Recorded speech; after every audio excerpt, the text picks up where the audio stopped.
لاح النور لاح النور يا علي يا كبير، لاح النور لاح النور يا علي يا كبير، لاح النور لاح النور يا علي يا كبير، لاح النور لاح النور يا علي يا كبير، يا حكيم يا خبير يا حليم يا ستير، يا حكيم يا خبير يا حليم يا ستير، يا حكيم يا خبير يا حليم يا ستير، يا حكيم يا خبير يا حليم يا ستير، أنت نبراس السرور كلي في كل الأمور، في النشاط والفتور والمساء والبكور، والحياة والقبور والمعاد والنشور والحساب والعبور، فوق نيران السعي أنت نبراس السرور. بسم الله الرحمن الرحيم. إن الحمد لله نحمده ونستعينه ونستغفره ونعوذ بالله من شرور أنفسنا ومن سيئات أعمالنا، من يهده الله فلا مضل له ومن يضلل فلا هادي له، وأشهد أن لا إله إلا الله وحده لا شريك له، وأشهد أن محمدًا عبده ورسوله صلى الله عليه وسلم. يا أيها الذين آمنوا اتقوا الله حق تقاته ولا تموتن إلا وأنتم مسلمون. يا أيها الذين آمنوا اتقوا الله وقولوا قولا سديدا يصلح لكم أعمالكم ويغفر لكم ذنوبكم، ومن يطع الله ورسوله فقد فاز فوزا عظيما. أما بعد، فإن أصدق الحديث كتاب الله، وخير الهدي هدي محمد صلى الله عليه وسلم، وشر الأمور محدثاتها، وكل محدثة بدعة، وكل بدعة ضلالة، وكل ضلالة في النار. نعوذ بالله من حال أهل النار. أيها الإخوة والأخوات، السلام عليكم ورحمة الله وبركاته. موضوع أن إذا wadaagayo maanta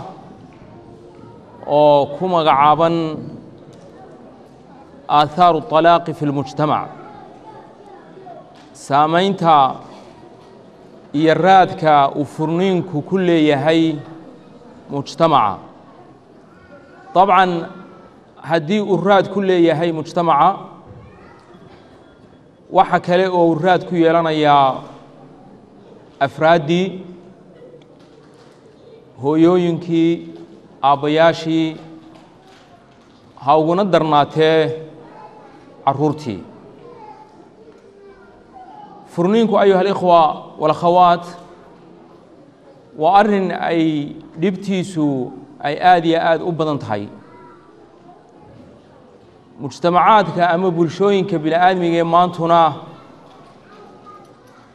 ay aad uga xanuunsanayaan oo dhibtiisu ay gaadhay muslin iyo gaal labadaba. haddii ay mujtamacaadka muslimiinta ama bulshooyinka muslimiinta haddii ay dhibta furniinku aanay aad u saamayn waayihii hore, inkastuu furniinku weligiiba ahaa xaqiiqo iyo dhib ijtimaaciya oo jirtay, haddana laakiin ayuha alikhwa walakhawaat dhibtiisii waayahan dambe way badatay. wejiyo kala duwan oon hore loo aqoonna way yeelatay. waxaa dhici karta in dhibtiisu ay raad badan iyo saameyn fara badan ay ku yeelatay aqaliyaadka muslimiinta ah ee ku nool galbeedka ama waqooyiga Amerika ama Yurub ama meelaha kale ay muslimiintu ay ku yihiin aqaliyaad. أيها الإخوة والأخوات، si aynu u fahamno dhibaatada iyo saamaynta divorce-ka ama furniinku u yeeshay, waxaan idinla wadaagayaa ixsaa'iyaad iyo diraasooyin laga sameeyey heerka uu gaadhsiisan yahay furniinku. midna waa inaan ogsoonaano mar walba sida dad badan oo darsa burburka reeraha ay sheegayaan in divorce-ku aanu maanta ahayn mushkilad ku kooban mujtamacaadka gaalada oo keliya ee uu noqday mushkilad saamaysay mujtamacaadkii muslimiinta ixsaa'iyaadku iyo tirakoobyadu nambarada ay sheegayaan waa qaar naxdin leh mana joogno ayuha alikhwa walakhawaat xilli runta la iska qariyo runta la daboolo xaqaa'iqda la daboolo oo la isku dayo in lagu noolaado wadci iyo waaqic khilaafsan xaqiiq ahaan waaqica iyo wadciga lagu nool yahay laakiin waxaynu ognahay isla markaa sida muxaadarada dhammaadkeyga aan tilmaami doono hadduu ilaahay inoogu simo subxaana wa tacaala khaasatan haddaynu inagii muslimiin nahay inuu ilaahay subxaana wa tacaala uu cilaaj iyo dawo uu u yeelay ixsaa'iyaadka aan doonaya inaan idinla wadaago waxay ka kooban yihiin saddex bay ka kooban yihiin ta ugu horeysaa waa mid laga sameeyey North America muslimiinta North America ku nool iyo raydka uu divorce-ku maraayo ta labaad waxaan doortay laba dal oo dalalka muslimiinta ka mid ah waa Sacuudi Arabiya iyo dalka Masar marka haddaan aan ixsaa'iyaadkan ayuha alikhwa walakhawaat aan idinla wadaago badankooguna waxay u baahan yihiin akhrin aan warqadda ka akhriya ayay u baahan yihiin tirakoob ama survey analysis uu sameeyey nin muslim oo sociologist ahaa oo Ilyas Bayonis la yidhaah kuna noolaa magaalada New York analysiskan iyo taxliilkan wuxuu sameeyey horaantii 1990 waxaa analysiskiisa ama taxliilkiisu طبعا wuxuu ku sameeyey reeraha muslimiinta ee North America ku nool waa USA iyo Canada waxa uu yiri divorce rate-ku waxa uu yahay 31.14% بمعنى waxa weeyaan boqolkii reer is aroosta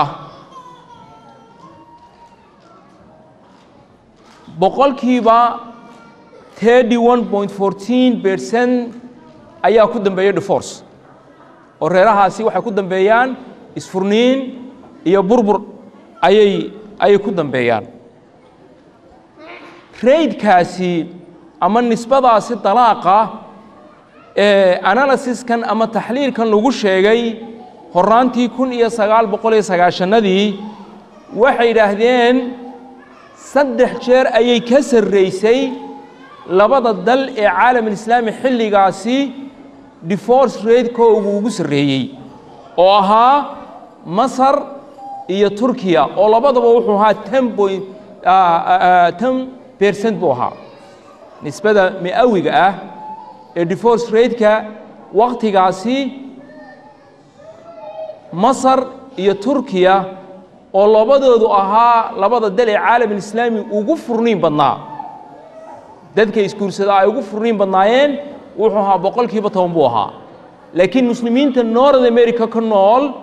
xilligaasi ayuha alikhwa walakhawaat diraasadani waxay sheegaysaa inuu divorce rate-ka ama tirada dadka isfuray ay ahayd boqolkiiba 31.14 waad arkaysaa siduu sareeyay laakiin ayuha alikhwa walakhawaat warka naxdinta li wuxuu yahay ee qof walba yani faajicada ku noqonaya argagixiska ku keenaya in diraasaad 20 sano kadib la sameeyey waa diraasad la sameeyey 2000 iyo maalinka maanta 10kii waa sanadkii hore weeyaan waxay tilmaamaysaa in imaamiyada counselorska وmarriage counselorska dadka kala taliya in dhinaca in mashaakilka caa'iliga iyo talaaqa iyo furniinka iyo caruurta imaamiyada masaajidada iyo dadka looyariska ah garyaqaanada qaata kaysaska la xidhiiro furniinku waxay tilmaameen in furniinku uu weli kor u sii kacayo oonu hoos u dhicin jaaliyaadka ama aqaliyaadka muslimiinta ah ee North America ku nool marka waxaad arkaysaa ayo khawaad in aanu situationku aanu yani soo wanaagsanaanin sida aawadeed ayaa dadka ka shaqeeya mushkiladani ama imaamiyada masaajidada ha noqdaan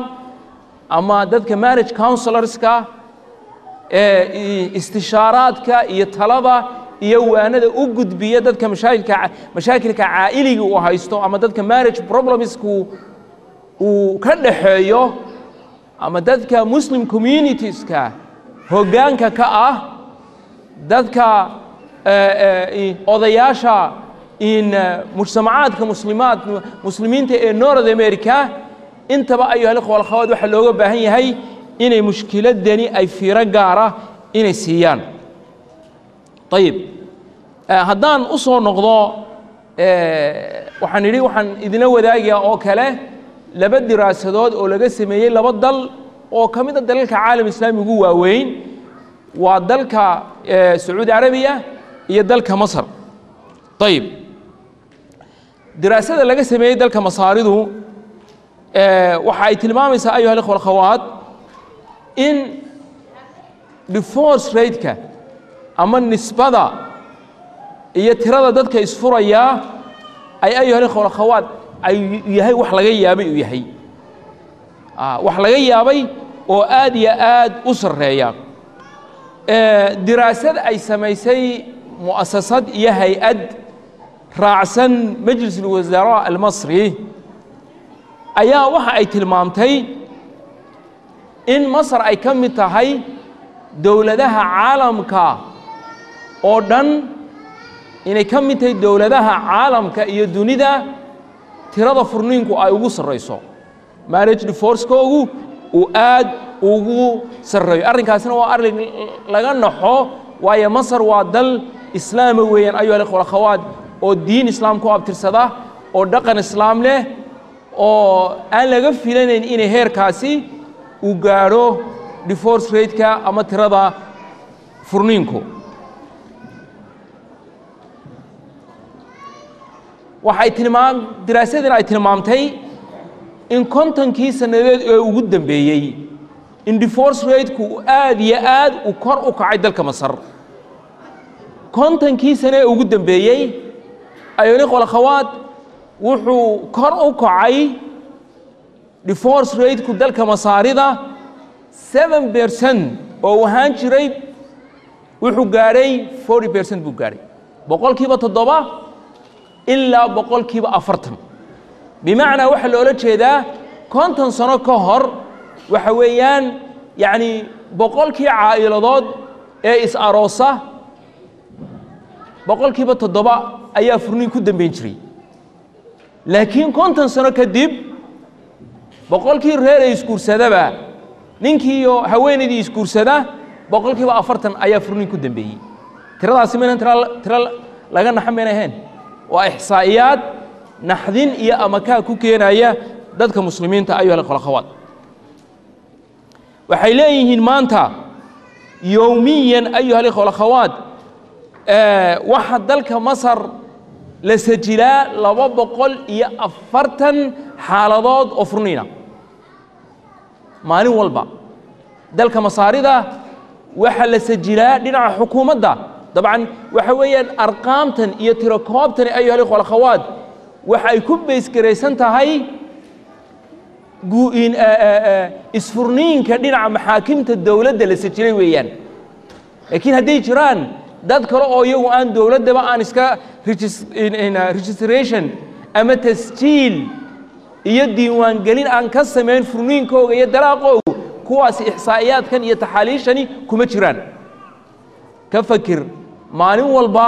240 xaaladood oo furniina ayaa la diiwaan geliyaa dalka masaarida sidaa aawadeed tirakoobtan markii la sameeyey waxaa la sheegay in xaaladaha furniinka ee ka sajilan maxaakimta masaaridu uu ahaa 2.5 milyan 2 milyan iyo badh xaaladood oo furniina waxa weeyaan yacni marka dal muslin ay ka sajilan tahay 2 milyan iyo badh xaaladood oo furniini aahaarta jaanibiga ah iyo raadadka ay mujtamaca ay ku yeelanayso ayuha alikhwa walakhawaat adba waad qiyaasi kartaa imise carruura ayaa maalinkaa maanta ah yacni la tawaawacaya dhibaatooyinka furniinkaasi imise caa'iladood laba ninka iyo haweenayda isfuraya ayuha alikhwa walakhawaat furniinku labadoodun kama dhexeeyo haddii aan la hagaajin oo siduu ilaahay subxana wa tacaala ina amray aan si wanaagsan hadhow lagu dhammayn furniinkan iyo talaaqan oo lagu dhammeeyo colaad iyo maxaakim iyo is-ashtakeen waxa weeyaan labadii reerood iyo labadii ma garanaysaa ay ahaliyaddii colaad iyo dhib iyo mashaakil fara badan ayaa ayuha alikhwa walakhawaat soo gaadhaya taa waxaa ka sarraysa mashaakilka nafsaaniga ah ee ay u geysanayso carruurta ay u geysanayso aabbaha ay u geysanayso hooyada waxa weeyaan waa waxaan aan la koobi karayn daraasadani waxay sheegaysaa in divorce rate-ka ama nisbada talaaqa iyo furniinka dalka masaaridu uu sare u kacay kadib markii dowladda masaaridu dhowr sano ka hor ay soo saartay qaanuun alkhuluc intiina haddaad la socotaan ood macluumaadka aad haysaan dhowr sano ka hor dowladda masaaridu waxay dhiiri gelisay in haweeneyda muslimaddii ay u ashtakoon karto maxkamadda ay xaqna u leedahay inay ninkeyga iska furto dabcan shareecada islaamku ayuha alikhwa walakhawaat khulciga waxay u dhigtay shuruud bay u dhigtay waa in qaadiga loo geeyo waa in arrinka laga fiirsado laakiin in haakada haweeneyda muslimadda la siiyo ma garanaysaa yacni awood iyo authority ay ninkeyga ay iskaga tegi karto waliba lagu dhiiri geliyo waxa weeyaan aahaarteeda ayuu leeyahay sidaa aawadeed ayaa daraasadan waxay tilmaamtay in divorce rate-ka ama nisbada tirada furniinka ee dalka masar uu kor u kacay markii qaanuunka la soo saaray waxaan doonayaa kale inaan idiin tilmaamo inay jiraan qawaaniin fara badan oo United Nationska الأمم المتحدة ka soo baxay qawaaniintaasi oo la xidhiidha in caa'iladda al-usra dabcan waxa weeyaan waxa la doonay in laga hirgeliyo caalam islaami qawaaniintaasi oo ka duwan qaanuun al-ahwaal al-shakhsiyya qaanuunka reerka ee ku baysgaraysan ee ku dhisan shareecada islaamku wuu ka duwan yahay waxaa laga hirgeliyey qawaaniintaasi United Nationsku ay soo saartay meelo ka mida dalalka caalam islaami waxaan sheegi karaa Algeria waxaan sheegi karaa al-Urdun waxaan sheegi karaa dalka Morocco oo xitaa idaacadda BBC-da af Soomaaliga ku hadasha ay taqriir ay ka samaysay qawaaniintaasi ayuha alikhwa walakhawaat waa qawaaniin loogu talagalay waanaad raajici kartaa haddaad website-ka United Nationska aad gasho oo aad eegto in qaanuun al-usra iyo in qawaaniintaasi oo dabcan ka soo baxay shirar badan oo United Nationsku ay sameeyeen oo la doonayay in empowerment lagu sameeyo dumarka bimacnaa in dumarka la xoojiyo dabcan sida loo xoojinayaa waa maxay waxa weeye waa in ninkeyga laga hor keeno waa in lagu dhiiri geliyo inay guriga ka baxdo waa in lagu dhiiri geliyo inay shaqaysato waa in lagu dhiiri geliyo inaanu guurku macna aanu lahayn waa in lagu dhiiri geliyo inaanay u baahnayn in caruur koriso qawaaniintaasi adiga ayaa in akhrisan kara way ku qoran yihiin wayna ku jiraan website-ka United Nationska way ku jiraan shirarkii lagu qabtay kii Masar lagu qabtay kii Pekin dalka China lagu qabtay waxaan qaraaraad farabadan baa ka soo baxay oo col iyo abaar ku ah muslimiinta kaliya ma aha ee waxa weeyaan al-usra ama muslimiin ha noqdaan ama gaala ha noqdaan oo waxa weeyaan si aad ogtiin ayuha al-ikhwa wal-akhawaat adduunka yani galbeedka maanta waxa uu calanku u taagan yahay waa tayaarka ama fikirka liberaaliga ah fikirka liberaaliga ah saa taqaanaana waxa weeyaan wax alaala wixii yani qiimo leh qiimo u leh mujtamaca qiimo u leh reerka qiimo leh u leh caruurta intaba way ka soo horjeedaan sida aawadeed ayaa waxay dhiirigeliyaan in laba nin ay isguursan karaan waxay dhiirigeliyaan in laba dumar ay isguursan karaan waxay dhiirigeliyaan in usrada iyo caa'ilada la yaqaanay في المجتمعات البشرية في السابق oo inay nin iyo haweenay isguursadaan inaanay ahayn wax sugneen oo siyaabo kale la isku guursan karo waan filaya ayuha al-ikhwa wal-akhawaat inaad fahmisaan waxaan u jeedo iyo meesha aan ka imanayo umuuman qawaaniintan la xidhiidha dhinaca caa'ilada iyo reerka iyo usrada intuba waxay noqdeen kuwo dhibaato fara badan ku keenay guryihii muslimiinta saan inii sheegayna meelo badan oo caalamul islaami kamida ayaa lagu dhaqay oo la diiwaan geliyay oo laga dhigay distooro iyo qaanuuno lagu dhaqo reerka طيب haddaan u soo noqdo in sacuudiga haddaan u soo noqdo ayuha al-ikhwa wal-akhawaat diraasada ay samaysay wasaaratu takhdiid as-sacuudiya ayaa waxay sheegaysaa in nisbada ama divorce rate-ku dalka sacuudiga uu yahay yani mid isaguna kor u kacay fi sanawaat saabiqa oo nisbada ama rate-ka uu gaaray wuxuu ahaa 20% oo sacuudigii weeyaan oo aynu garan karno yani inuu yahay mujtamac yani conservative mujtamac ku adag dhaqanka islaamka laakiin ayuha al-ikhwa wal-akhawaat waxaynu ognahay sidaan hadhow tilmaami doono sababaha keenaya in nisbada ama rate-ka divorce-ka iyo furniinku inuu kor u kaco masalkii oo kale dal sida sacuudiga oo kale ah oo nidhi waa dal conservative oo dhaqan conservative oo islaamka ku dhisan ayay mujtamacu ay ku dhaqmayeen waxa weeyaan waxa keenaya waa internetka waxa keenaya waa furniinkan ay isku fureen in dhaqanka galbeedka iyo dhaqankan kale islaamka ka duwan waxaan waa fadaa'iyaadka waxa weeyaan waa xoreynta faraha badan ee laga xoroobayo amaba laga furfurmaayo ayuha al-ikhwa wal-akhawaat dhaqankii iyo xishoodkii iyo wanaaggii asalka u ahaa dadka muslimiinta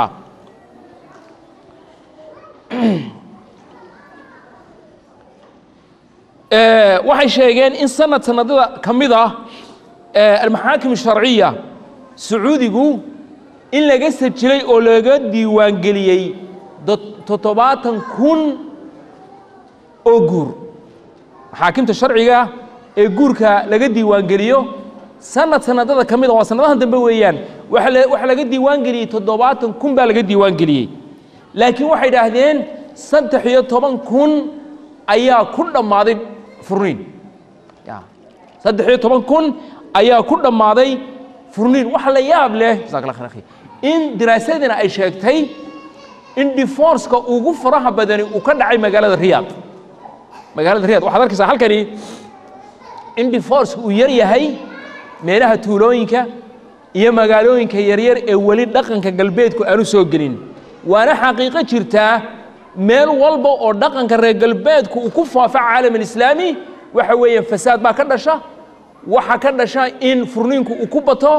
waxa ka dhasha in burburka reerku uu ku bato waxa ka dhasha in khilaafaadka ninka iyo xaaskiisu ay ku bataan diraasadan sacuudiga laga sameeyeyna ayuha al-ikhwa wal-akhawaat waa daliil iyo shaahid ayay ka tahay waayo waxay diraasadu tilmaamaysaa in rate-ka ugu sarreeyey ama nisbada ugu sarreysay ee xaaladaha furniinka ee dalka maxaakimta sacuudiga laga sajilay in magaalada Riyadh ay ugu badneed waay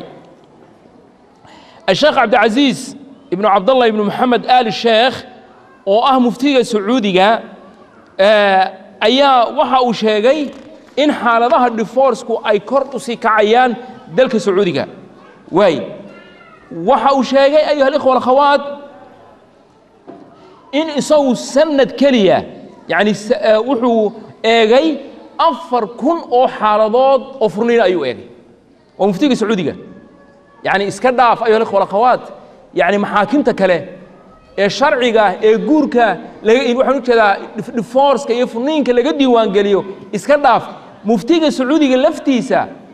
ayaa wuxuu yiri xaaladaha isagu shakhsi ahaan uu fiiriyay ee uu eegay ayaa waxa ahayn 4,000 oo xaaladood ayay ahayd way bimaana muftiga sacuudiga waxa la soo hordhigaa maalin walba 15 xaaladood oo talaaq ayaa la soo hordhigaa maalin walba yawmiyan daily muftiga sacuudiga waxa la soo hordhigaa 15 case oo divorce 15 xaaladood oo furniin iyo talaaqa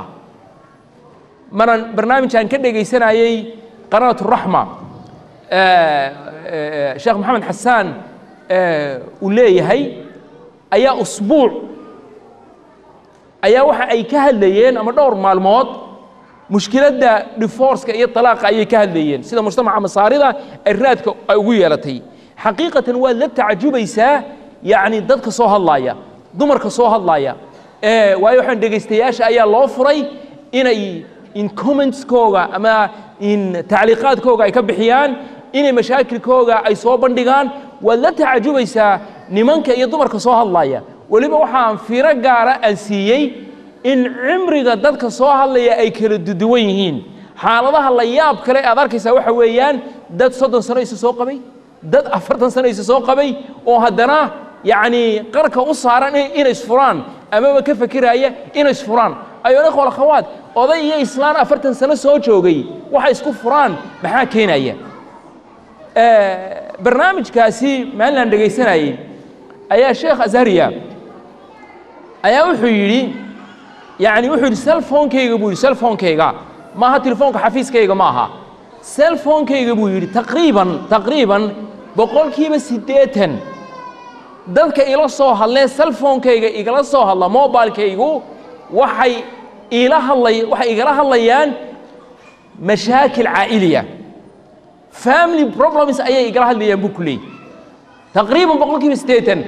callska ama mukaalamaadka leela soo hadlaa waxay ka tacalluqdaa divorce iyo marriage problems ayay ku tacalluqdaa waa dadka ayuu la qolo khawaad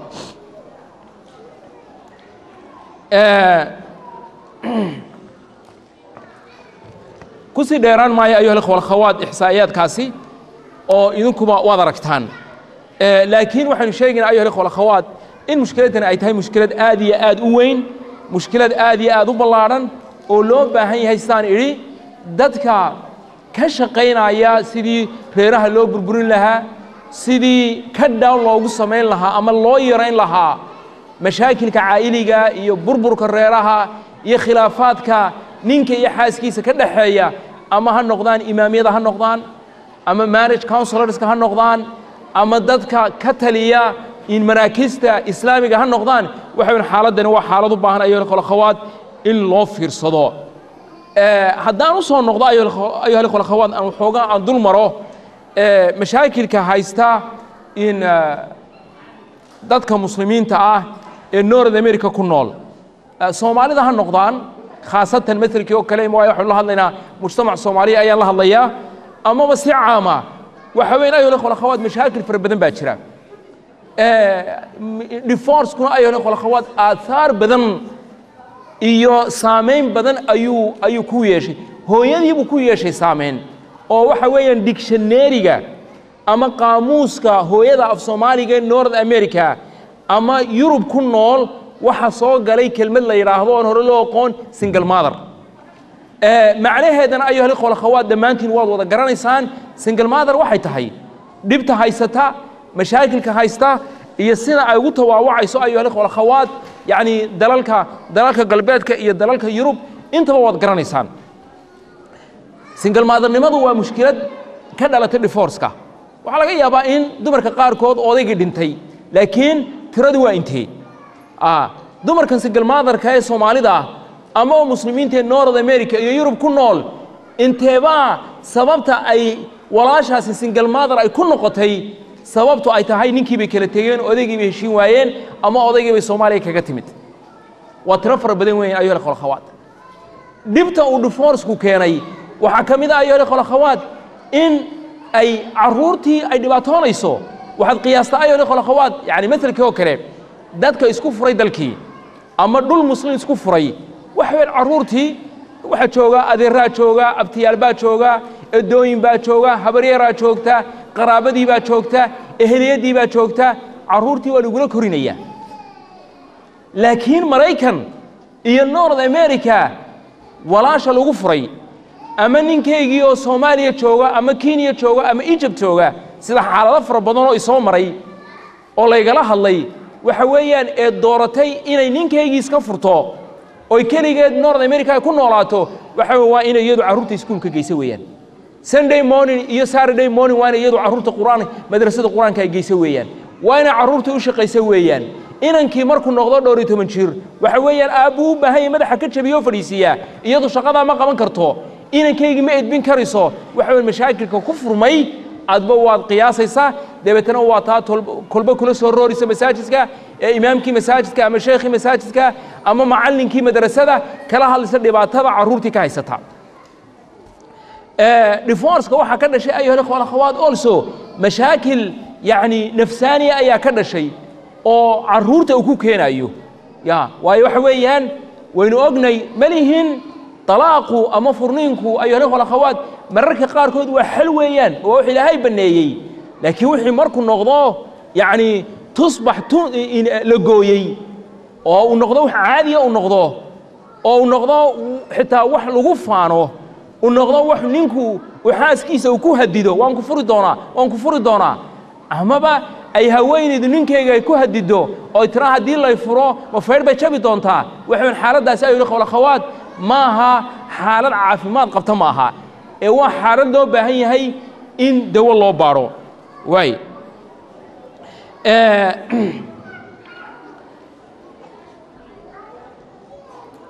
مثل كلا إن wadaadada jazaahum Allah khayr madaarista macallimiinta ka ah ama ka warhaya madaarista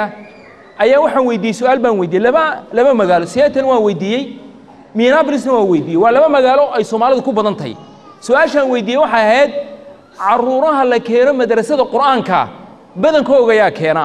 jawaabta igu soo noqotay waxay ahayd dumarka ayaa u badan bal dadka qaarkood macallimiinta qaarkood waxay sheegeen in يعني ترى ألف ربضان ورأى به ما قرمي هو يدو مسؤول عرضه كنقطي قرمي هو يدو قاضي مسؤولية دي الراركة دقن كينا ما يهين عادوين كينا ما يهين دين تينا ماها وحوين آباها أيا وحي قريقا كب حسن مسؤول كأه هو يدو قريقا أي مسؤول كتاي ورنيو صومالياتنا هواني مركز جورستي تري زوج بان نقريا واجبك صارا أمام الله أمام أولادك أمام زوجتك أمام المجتمع إلهي أكتيسة مسؤولية باك صارا عرورت هذا مسؤولية باك صارا رير كاغ مسؤولية باك صارا وحليا بمالين رير صوماليات أيا صلاة المغرب كدي بأي مادين مشاكل بان هايستا ديبدا ugu baxay gaariga way ku dhex jireen walaasha muslimadii dalka way ku cusubtay dawladda ay musaacada ka qaadataa ninna waleedo waa la qabaa mushkilada ugu weynay ay magaranaysa maalinka maanta in ay sheeganaysa waxa ahayd waxay tiri sheekhow ninkani lacagtii dawladdu ay caruurta siinaysay ayaa intuu qaato ayuu qaad ku cunaya a'uudu billahi minash shaytaan rajiim akhi waxa jira yaani xitaa waxyaalo warragnimada ka kaalay dadnimada ka kaalay insaaniyada ka kaalay waxa jira wax laga xishooday ayaa jira yani طبعا inagu ma xaaladaasi xaalad caama kama dhigayno waxa jira ma sha Allah rag Soomaaliya oo qiimo leh oo qaaya leh oo aabayaal wanaagsana oo guntiga dhiisha iskaga dhigay oo u dadaalay oo u shaqeeya caruurtooda iyo reerkooga oo reerahooga dhaqa laakiin waxa ku jira dadkii waxa ku dhex jira dad xun baa ku dhex jira ayo khalkhawaad aabayaal aan wanaagsanayn baa ku dhex jira oo dayacaya caruurtii oo reerkii dayacaya marka ayo khalkhawaad yani war haddaad aabbow joogto war islaanta aroortii in 8 aroornimaha kicine aduu carruurtaada madrasada quraanka gee aduu ka warhay ilmahaagu waxa iskuulka u sameeyo gradeskiisa haddii mashaakil uu ku dhacay wixii jira inaad adugu aad ka warhaysa ayaa lagaga baahay yani dhinaca dumarka iyaga laftoodu ma mushkilad yar ayo hal khalkhawaat mushkilad badan ayaa dumarka ka dhaca aniga xaaladahay soo maray xaqiiqatan an aad iyo aad u diiday habeen sii horeysana khadka telefoonka waan ka yidhi masaladaasi waxaan arkay dumar fara badan oo intay sheekhii ama wadaadkii masaajidka la soo hadlaan koonaayo sheekhow waxaan doonayaa inaan ninkaygaan iska furo waay maxaad ninka iska furaysaa dalkii baan kaga imid kolkaasi dhowr jeer baan isiri u dir ma garanaysaa sponsor u dir wadaadkii waan soo kaxayn kari waayey kolkaasi inaan wadaadkii aan iska furaan doonaya subxaan allah wadaadka ma wadaad aad 6 carruura aad wada dhasheen ama 5 carruura aad wada dhasheen misaasuu kuugu fudud yahay inuu saa kuugu fududaado maaha yani anuu ma ayidaayo inuu ninku xaaskiisa ka maqnaado ma ayidaayo waa khata weeyaan soo garan maysid sharaacadu waxay u qabatay waqti muayyan ayay u qabatay laakiin ayuha ikhwa akhawaat yani mararka qaarkood ama inta badan ba waxaan dareemaa in yani xaaladahaasi aanay xaalada hagaagsan aanay ahayn dumar xaq kule baa jira laakiin midka kale xaalad baa jirtay soo martay tusaalooyinkuna waxa weeyaan marka tusaale sheego ayuu arrinkii muujinaya nin baa wuxuu igala soo hadlay kanadu igala soo hadlay wuxuu yiri sheekhow gabadh baan yani aan keenay dalkii aan ka keenay may gabadha ila soo hadashay waxay tiri sheekhow ninkayga kanada jooga ayaan iska furaya waxaan ku yiri horta bal ninkii la kaalay inuu kala hadallee wadaadkaygii baan la hadlay wuxuu yiri sheekhow gabadhani horta furniinku mushkilad male haddii aad garato in layga furo oo sharaacadu ay leedahay in waa lagaa furaya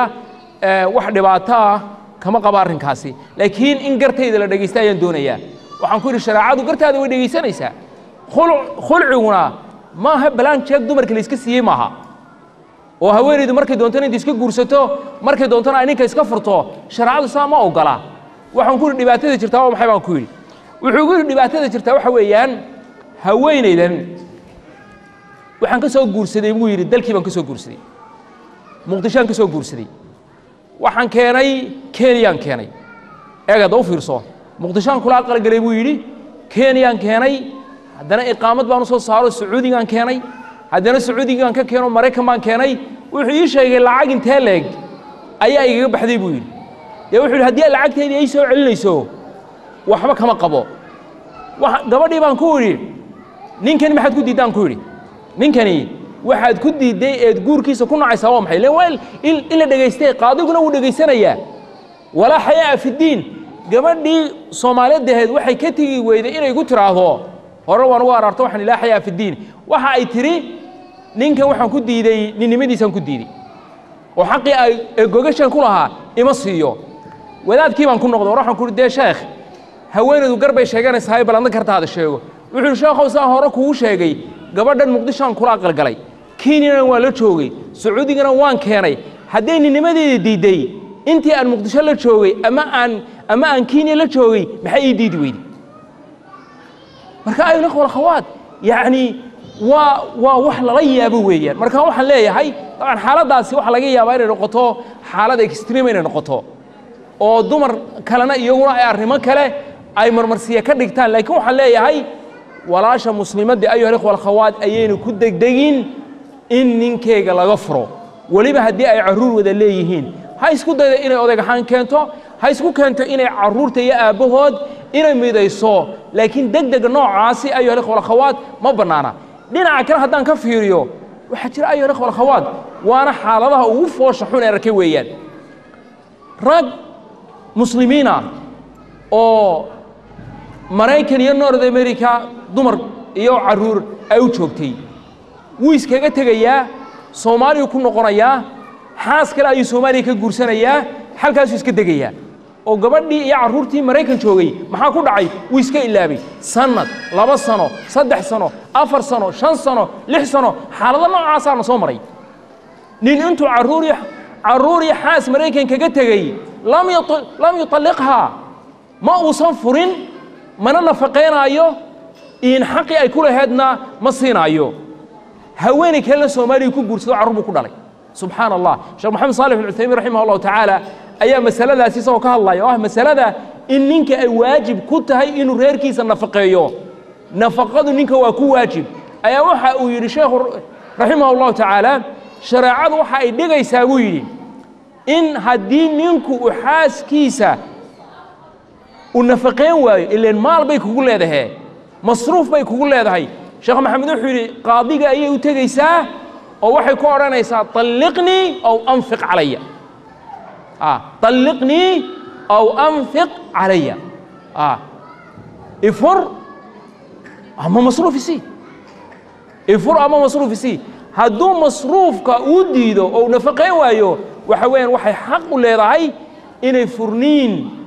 أي كدي وانجلسان محكمة الشرع أيها الأخوة الأخوات ثاني مشاكل أيها الأخوة الأخوات مشاكل لسوكو بكريه معها مشاكل يعني ديفورس كمجتمعات كنورد أمريكا يعني كوكي نوحة كميدة أيها الأخوة الأخوات دين عاد قالها ومجتمعات دل كينيا نكون مد إخواني هويدي ويسبري شرتي حاس كنين كي ويسبري شرتي حتى هدي يعني حالة أضاق صامرو نولشنا أيها الأخوة الأخوات waxay leedahay up and down isbay leedahay marka qaar kood dib baa jirta marka qaar kood raaxa lagu nool yahay haweeneyda muslimadina waa inay ninkeega ay ugu dul qaadato xaaladaha uu ku nool yahay مثلkii oo kale diraasooyinka qaar kood fil caalam العربي waxay sheegeen in yani waxyaabaha furniinka yani reydka ama nisbada furniinka waxa kor u qaaday caalam الإسلامي waxay yiraahdeen وإن دقالها لكن أيها الأخوة الأخوات مثل كوكله هدينو دلك مصر دي بقولنا قرنا هدي ما أنت لا يرى دمر كي مصاريدا واحد سببتها أو أما حن كذا ريركي واحد سببي إنه ديفورس أما فرنينو كدم بيو وحين دمر كي أيها نور دقالو أدوس الرئيس الدونيسا دلك مصاريدا وحصو مري إن دقالو أي إسرائيل وضقلين وقتها فربضان أو دلك مصاريدو وكسب والصناع حالة إيمك وكتشرو أيات شري لكن نسبة يريد كديفورس كيفنينكو هير كمان تأجاري ما جارين صومالي دقن كيا أيها الأخوة الأخوات وحين أجنها إن ديت ريمية هاين إن إسكداي يعني إنك صاح دقن لغير وراك سنة هوين إذا أما يعني قبلنا لقبة نين كيا حتى حولها iyo guriga dhismihiisa ay ka caawin jirtay marka dhaqaale ma wahayn mushkilad keeni jirtay dhaqankeenii hore furniin muu sababi jirin waxa laga yaabaa in uu aabuhu uu guriga magaranaysa reerkiisa intuu dhowr shilin intuu uga tago ay hooyadu iyadu inta isku hagaajiso yani 10 shilin ama 20 shilin iyadu ay reerka ay ku dhaqi jirtay maantana talaagada buuxda cuntadii baa meel kala dhigo ayaa la garan laayay intaasoo juus oo kala nooca taala intaasoo rootiyo kala jaad noo taala caruurtu way wada naaxeen mushkilad taala waa maxay mushkiladda dhaqaalaha taala waa maxay ayuu khol khawaad waxa loo baahan yahay in arrinka aad iyo aad loo fiiriyo oo dib loogu noqdo mashaakilka divorce kan iyo nisbada talaaq kor u kacday sababtay waxa kale oo kamid ah ayuu khol khawaad ما واحد يراهده مدينيران تاني راهده بعدين دينيران أنا راهده واحد من حتى دلكي وهذا هلفته دي أيوه فرين كي مقرنسا وقد حد عيا لكن واحد وين أيها الأخوة الأخوات وإيضا الشريعة دي أنا الطبقين قلادات كأجوا وين اللي قلنا الديفورس كان كرا واحد ويان واتيو أنقفك أدوات شوكتان أن حقوق دي سأل إلالين rights and responsibilities نينكو حاسكيسا حقوق بو كل يهي هوينيدونا نينكيغا حقوق بو كل يهي marka waxa weyn ayaa ikhwal khawaad rights kaasi iyo responsibility kaasi hadii la ilaaliyo oo qof walbaaba uu xadkiisii u garto on la iscaayin on la isquursan yani wadaadada in ayaa wuxuu sheegay magaalo kale sheekh Soomaaliya ayaa wuxuu igu yiri haweeney walaal muslimada ayaa ninkayga ka soo ashtakootay oo muxuu ninkani waxa dhibaato waxa tiri wiicaaya muxuu ku yiraahdaa waad fal xuntay bismillaahir rahmaanir rahiim yani waxaasi وحويان ووح أخلاقيات كإسلام كفوق ووح دقن كي كفوق ووح دين كي كفوق مركان وحلا يا الأخوة الأخوات احترام كوا ضروري إنكوا حاس كيس أو احترامه هوين يدنا أي نينكيجا احترامته أيها الأخوة الأخوات وأرهن ضرورية وحيابها كله يقولون مشاكل كاسي السبب أيها حكميدا تأخير العلاج هدي لا أركو مشاكل ريركي كنحد شيء وإن علاج كوجا يدودو ده أيها الأخوة الأخوات وإن دي بلودين سيدا إنه شرع الله إنه وش هجينا وحويا وإن اللجود دقين إن لا يرى رنكي ودماضي الباب دي وصوت حرمان عادنا إسكام مقرنسا طريقة إسكامر أرونا طريقة يعني إسكامر يا لا وحويا من الله على مركز أدرنته إنه ترى family problems أخي وحويا غيرها على الله حكما من أهلك وحكما من أهلها dad iniin garnaqa dad arrinkiina eega ayaa loo baahan yahay haddii ay jiraan dad counselors oo muslimiina waa in iyaga aad la hadasho imaamka masaajidka sheekha waa yani waxa soo maray xaalado aanu islahayn dadkani dad wada noolaan kara maaha dad wada noolaan kara oo xitaa mararka qaarkood aad isroonayso talow ma kula talisaa inay isfuraan laakiin waxaanu aragnay markii ay tala qaateen markii ay isdhegaysteen ahliyadii markii arrinkii ay soo dhex gashay imaamkii masaajidka iyo wadaadadii ay ka taliyeen waxa weeyaan dadkii way sii wada joogaan caruurtii bay wada dhaqdeen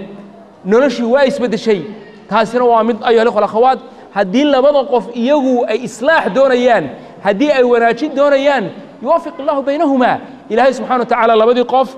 wuu iswaafajinayaa مشاكل كالطلاق كينيا وحا كلو كميدا أيها الأخوة والأخوات التضخيم وإكساتريشن يضاء لو بونبونيو وآذي لو وينيو مشاكل ككد حيا لبدا قف مركا قاركود الدين نينكي حاسكيسي أي ساسين سكو تاغيهين ساساد يقو سميسي واد يقو قلدنتي وحاسات سميسي oonay dhibaatooyinkoogan aanay cid kale u geyn waxa dhici karta in aanay mushkilada fiirin nin aan saaxiibna hoo in caraba ayaa haweenay buu xaaskiisii bay isqabteen marka wuxuu qaraar ku gaaray in isfuro furniinkii ka hor ayaa waa la wada fariisiyay طبعا furniinkii markuu maxkamadda galay ayaa malaha yani waxay galeen mediation iyo lawyeradii midoodii ayay la fariisteen markay wada fariisteen markaa wuxuu qabay gabadh maraykan oo cad buu qabay isna waa carab weeyaan isaga markaa iga sheekeynaya wuxuu ku leeyahay wuxuu yiri sheekh maxamedow gabadhii markii ay bilowday inay ka hadasho mashaakilka iga haystay anigu ama waxaan ku sameeyay oo ahaa dhibaatooyin iyo mashaakil aanan anu kama fakrinba ismaan lahayn ba war adoontan bini'aadmigay kula joogto qofkani dib baad ku haysaa weligiiba ismaan lahayn mar allaala markaanu hor fadhiisanay dadkii mediationka noo sameynayay ayaa waxay ka hadashay yacni saasaad igu samaysay oo saasaad idhi yacni abuse me emotionally mentally si kasta so wuxuu ku leeyahay anigaaba isla yaaba isiri war niyow qofka ileen dib baad ku haysay subxaan allah waxaa jira ayaa ikhwal akhawaat rag badan oon fiiro u yeelan dhibaatada ay reerkooda ku hayaan waxaa jira dumar fara badan oon fiiro u yeelan dhibta ay ninkayga ku hayso walidaalika ayaa ayaa ikhwal akhawaat dhinaca shareecada waxa shareecadu ayna amraysaa in loo tago dad bal idin garnaqa dad idin dhexdhexaadiya waa taasina waxa weeyaan mashaakil fara badan ayay xal u noqonaysaa mashaakilka inطalaaqa waxa keena xaaraanta oo la cunayo ikhwal akhawaat xaaraanta marka ninku waa inuu noqdo xaaraanta inuu iska ilaaliyo xalaal miirashada waa inaad ku dadaasho haddaad doonaysid in ilaahay guriga kuu barakeeyo haddaad doonaysid in ilaahay subxaana wa tacaala risqiga kuu barakeeyo haddaad doonaysid in ilaahay subxaana wa tacaala uu kuu barakeeyo reerka iyo xaaska iyo carruurta kuwa khayrka qaba ilaahay kaaga dhigo xaaraanta iska ilaali walidaalika يعني سلفكي كوا كميدا أيا وحي أورنجرين مركان إلهي سبحانه وتعالى أن عاصيه هدي أن إلهي عاصيه waxaan ka gartaa dhaqanka xaaskayga ayaan ka gartaa markaan ilaahay caasiyan dibadda ilaahay ku soo caasiyo guriga dibaddiisa macsida aan ku dhacay waxaan ka dareemaa sida ay xaaskaygu iyo zawjadaydu sida ay la dhaqmayso dhaqankii wanaagsanaa qaabilaaddii wanaagsaneed yacni sidii wanaagsaneed ay la dhaqmaysay ayaa markiiba wuu isbedelaa waxay noqotaa qof icnaadaysa qof aan xaqayga aan ka soo bixin sababtu waa maxay ilaahay baan caysay buu leeyahy marka waa ragow haddii la doonayo in reerku wanaagsanaado oo khayr iyo barako la helo waa in macsida laga fogaado khaasatan ayuha alikhwa alakhawaat الرزق الحرام الرزق الحرام الرزق الحرام رزقك حارانته ee guriga la keenaya waxa weeyaan barakadii iyo khayrkii guriga waxa weeyaan uu burburinaya wuuna tirtiraya طيب sidaan ayuha alikhwa alakhawaat yani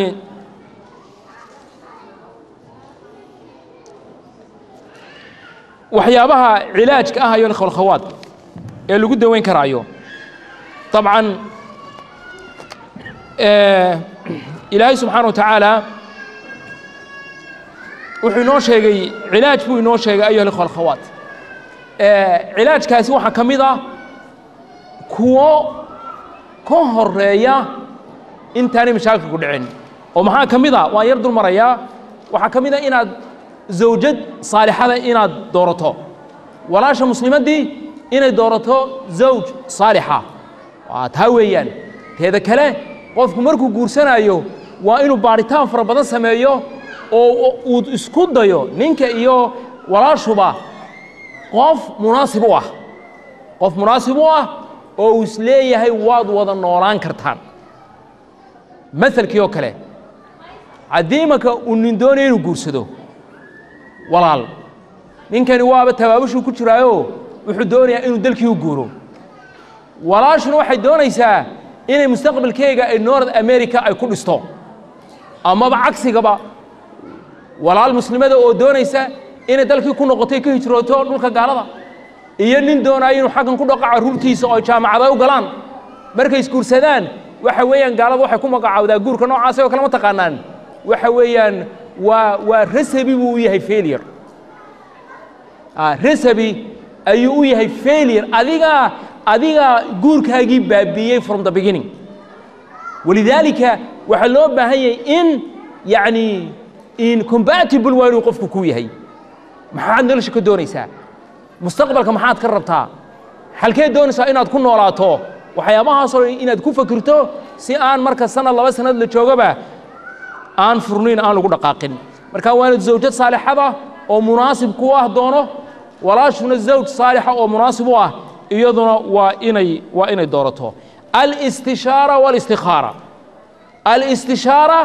wal-istikhaara ilaahay baa subxaana wa tacaala nebiga sala allahu calayhi wasalam ayaa maalinkaa maanta ah inoo sheegay qofka istishaaro sameeya ma hoogaayo qofka istikhaaro tukadaa isaguna ma murugoonayo waay waxaa kaloo u baahan iyana yani in wanaag lagu wada dhaqmo horaan usoo sheegay rightska iyo responsibilitieska xuquuqda iyo mas-uuliyaadka waxa af carabiga lagu yidhaahdo waa in la ilaaliyo oo ninkuna xuquuqdiisii iyo mas-uuliyaadkiisii uu ilaaliyo haweenayduna saasoo kale xuquuqdeedii iyo mas-uuliyaadkeygii iyaduna ay ilaaliso weeyaan waxaa kaloo ka mid ah ayuha alikhwa alakhawaat haddii uu khilaaf dhaco waa in qur-aanka la raaco wain khiftum shiqaaqa baynihima fabcaثuu xakaman min ahlihi wa xakaman min ahliha in yuriida islaaxan yuwafiq illaahu baynahuma waay ilaahay subxana wa tacaala aayaddan qur-aanka u fiirsa ayuha alikhwa alakhawaat ilaahay wuxuu yidhi wain khiftum shiqaaqa baynihima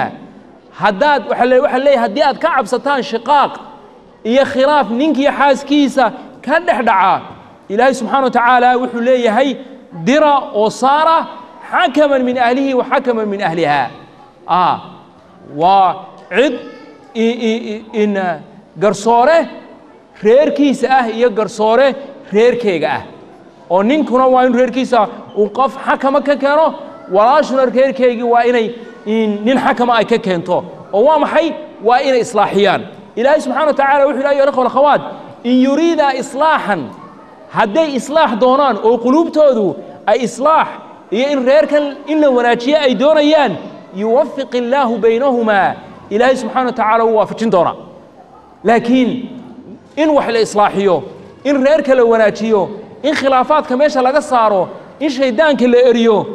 haddii taa si ay quluubta ku jirto ilaahay subxaana wa tacaala waxa uu leeyahay yuwaffiq illaahu baynahumaa ilaahay subxaana wa tacaala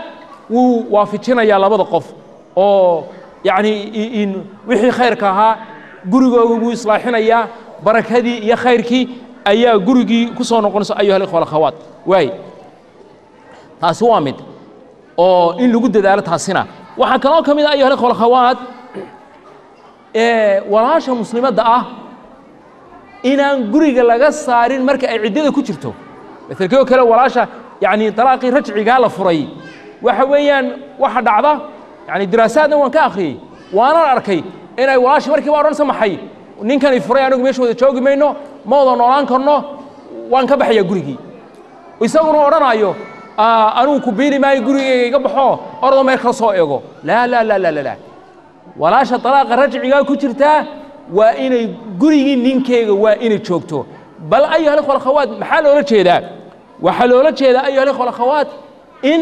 markay waliba sheekh ibn baas raximah allahu tacaala wuxuu odhan jiray waxa waliba walaasha u bannaan inay isku qurxiso inay unsu shidato inay iscadriso maxaa loola jeedaa laa tadri lacala allaha yuxdiثu bacda dalika amra baa loola jeedaa oo laga yaabaaba ninkani markuu xaaskiisii inuu xiiseeyo inay iyadii xiisayso laakiin haddii ay markiiba tigir goosato isteed kala tagto dee waxa weeyaan ujeeddadii iyo qasdigii sharcigu ka lahaa in walaasha muslimadee talaaqa rajciga la furay ee ciddadeedii ku jirta inay gurigii ninkeyga ay weli joogtaa meeshii ma suuro geliso marka waa inaan laga saarin gurigeygii aan laga saarin iyadiina waa inaanay gurigii aanay ka bixin لا تخرجوهن من بيوتهن ولا يخرجن إلا أن يأتين بفاحشة مبينة أي الله سبحانه وتعالى يلي وتلك حدود الله بلا أنكم مقعبي واحد إلهي وحكى الله مشاكل كطلاق اللي وحليك أيها الأخوة والأخوات يعني إن أنت قال لي سكورسن محل سمايو وإن كونسلين لسمايو إيه مالك بس لازم كسو كوبي إن شاء الله counseling la sameeyo oo maxaa loola jeedaa waa in labada qof ay iskuursanaya waliba dadka da'da yar in seminar loo furo ay gurbay doonayaan soo maaha seminar waa in loo furo imakeena dhulkii muslimka ma joogno laakiin masaajidada iyo islamic centersku waa in seminar loo furo oo waliba maxay imtixaan laga qaado oo la eego in imtixaanka baas gareeyaan iyo in kale dalka Malaysia ayaa tajribadaasi aad iyo aad ugu najaxay waxa ay dawladdu ay soo saartay qaraar ah in dadka doonaya inay isguursadaan in aanay maxkamadda ka sajili karayn guurkii ilaa ay qaataan seminaarkaasi oo seminaarkaasi wuxuu ka sheekeynayaa in points muhaddada specific points ayuu address gareynaya maxaa ka mid ah ahdaaf al-usra ujeedada in xaas iyo reer la sameeyo laga leeyahay waa maxay التخطيط للحياة الزوجية سيباد أدوب الأنجريسين جور كينا ينولشينا يمستقبل كينا إن لفهمون نفسي نينكو حاس كيس النفسيات ده يسايكولوجي يجو فهمه هوين يدينا نينك يجي أفهمته وحكم إذا مثل كله سيباد تعايلك نينك حاس كيس كده حيا الله دق كرا لو كردين كرا وحكم إذا يعني سيباد الله معمول كرا يعني المشاكل الأسرية مسؤولياتك ميزانية يا فاينانشالك سيبا لو بلانجرين كرا أيها الأخوات waxay sheegeen markii 10 sano ka hor intii aanay mashruuca aan dalka ka bilaabin nisbada talaaq waxay ahayd divorce rate ku ahaa 32% buu ahaa boqolkiiba 2 buu ahaa 10 sano markay qaanuunkan iyo mashruucan ay hirgeliyeen waxa weyn divorce